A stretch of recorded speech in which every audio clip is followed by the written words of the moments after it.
अंतर्मन की लक्ष्मी भाग 3। जी माँ कहकर विनया बाहर बैठक की ओर दौड़ी। उसकी मम्मी का सुनकर भी सासू माँ ने एक बार भी उससे हाल चाल नहीं लिया।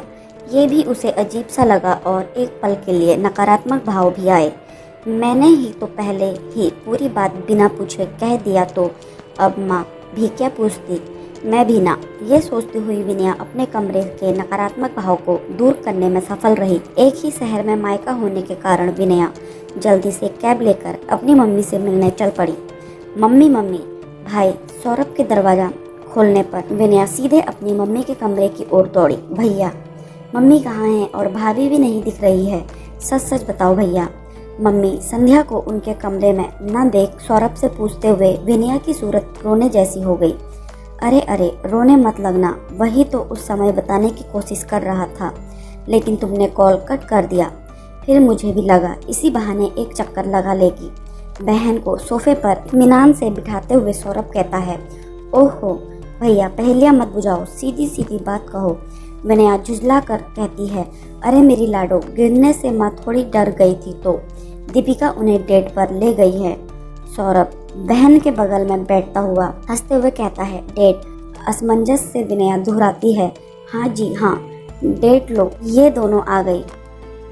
सौरभ अभी विनया से अपनी माँ और पत्नी के बारे में बता ही रहा था कि दोनों हाथ में शॉपिंग बैग लिए किसी विषय पर बात करती खिलखिलाती हुई घर में प्रवेश करती है। काश मैं और मेरी सासू माँ के बीच भी कभी ऐसी बॉन्डिंग हो पाए। पता नहीं कब हम दोनों भी एक ही घर में रहते हुए अजनबी न रहकर अपनों से रहेंगे। अपनी माँ और भाभी को देख विनया के आंखों के आगे अपनी सासू माँ का हमेशा मुरझाया रहने वाला चेहरा घूम गया।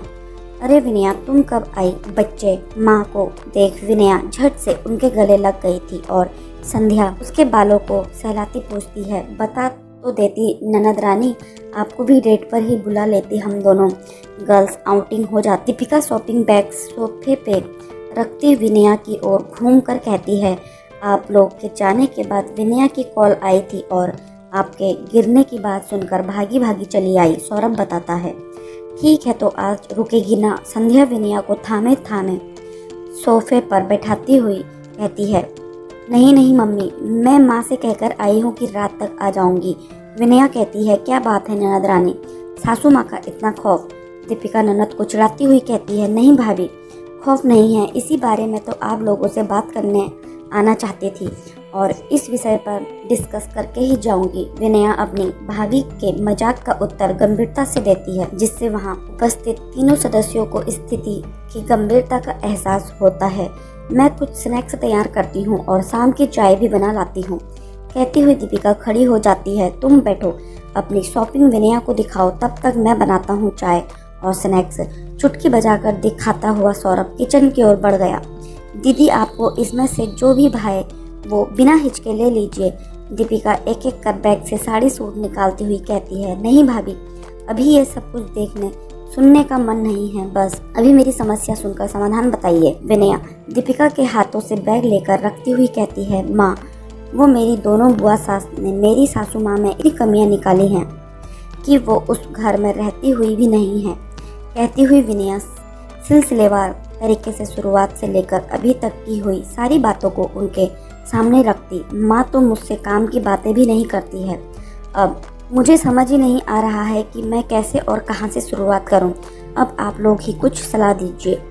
सभी बातों को उन दोनों के समक्ष रखकर विनया बारी बारी से अपनी मम्मी और भाभी की ओर देखती है। मैं भी आप दोनों की तरह मस्ती करना चाहती हूँ, डेट पर जाना चाहती हूँ, विनया भावुक होकर कह रही थी। तभी मैं कहूँ, हम दोनों को आप ललचाई नज़र से क्यों देख रही थी? अब समझ आया किस चीज़ का लालच आया था आपके मन में।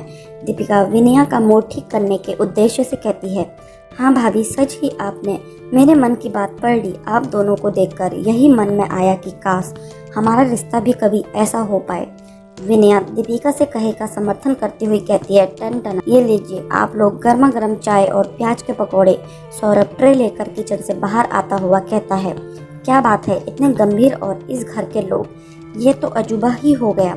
आठवां आश्चर्य ही हो जाएगा कि ये दोनों सास बहू और साथ में ननद रानी की मुख मुद्रा गंभीरता की मिसाल बने हुए हैं। चाय पकौड़े वाली बात पर किसी की कोई प्रतिक्रिया न देख सौरभ टेबल पर ट्रे रखा दीपिका के बगल में बैठता हुआ कहता है, तुम्हारी ननद रानी ससुराल में कुछ गड़बड़ करके आई है क्या? सौरभ फुसफुसाकर अपनी पत्नी दीपिका से पूछता है। नहीं। दीपिका सौरभ को आंखें तरेर कर देखती हुई धीरे से कहती है, टाइम आउट। मैं इस दुर्गम परिस्थिति को ज्यादा देर झेल नहीं सकूंगा। अटैक सटैक आ गया तो दुनिया वाले क्या कहेंगे? 3 नारियों ने मिलकर एक निरीह प्राणी को मार डाला। एक पकौड़ा उठाकर खुद के मुंह में रखता हुआ सौरभ कहता है, भैया कुछ भी बोलते हो, हर वक्त मजाक सही नहीं लगता है। सौरभ के मजाक पर विनया रुष्ट होकर कहती है, तू मेरी बहन नहीं हो सकती है।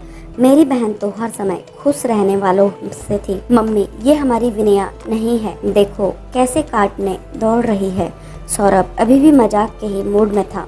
सौरभ अभी विनया को समाधान की जरूरत है, मजाक की नहीं कहकर दीपिका संक्षेप में सौरभ को सारी बात बताती है। अपनी बहन के इस तरह उदासीन हो जाने के कारण को सुनकर सौरभ के चेहरे पर भी गंभीरता का लबादा छा गया था। आज के लिए इतना ही। इसका अगला भाग सुनने के लिए हमारे चैनल को लाइक शेयर सब्सक्राइब करना ना भूले। धन्यवाद।